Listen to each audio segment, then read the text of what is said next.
Bonjour. Avec cette vidéo, je voulais vous partager un texte biblique que j'aime particulièrement lire en été et peut-être encore plus pendant cette période inédite qu'on est en train de vivre. Il parle de bagages et de voyage. C'est un passage qui se trouve dans l'évangile de Marc au chapitre 6, les versets 6 à 13.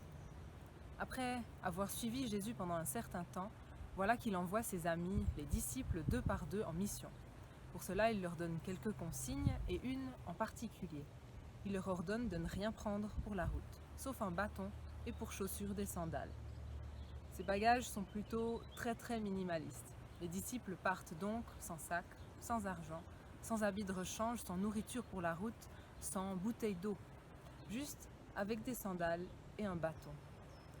Ça peut paraître plutôt effrayant pour nous qui aimons partir sans rien oublier. On part généralement avec au moins un sac ou même une valise, avec de l'argent liquide et une carte de crédit, avec des habits de rechange pour toutes les situations qui pourraient se présenter à nous. Et avec bien sûr quelque chose à grignoter pour la route. Et puis, la destination que donne Jésus n'est pas vraiment très claire. Les disciples partent sans que quelqu'un les attende, sans que quelqu'un ait préparé un repas pour eux, sans que quelqu'un ait préparé un lit pour la nuit. Ils partent avec pour seule ressource la confiance et un compagnon de route. De notre côté, on a l'habitude de partir sachant que quelqu'un, un hôtel ou un ami nous attend pour au moins la première nuit et qu'avec notre argent, on devrait pouvoir s'en sortir jusqu'à la fin du voyage. On part en ayant planifié un maximum pour pas avoir trop de surprises et pour pas perdre trop de temps. Alors je reste assez impressionnée par ces disciples, un peu inconscients aussi à mon goût. Je suis impressionnée par leur confiance en Dieu, qui pourvoira à leurs besoins en route, mais aussi leur confiance en toutes ces personnes qu'ils vont devoir rencontrer en chemin.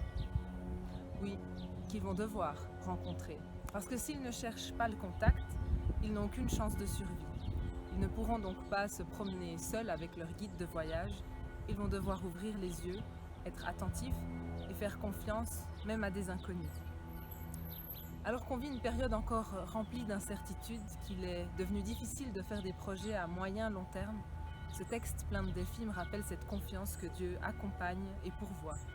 Et même si c'était une autre époque, il m'interpelle aussi avec ce côté spontané des disciples, mais aussi celui des hôtes sur leur route. Ils étaient ouverts à changer leurs plans en fonction des rencontres et à prendre le temps.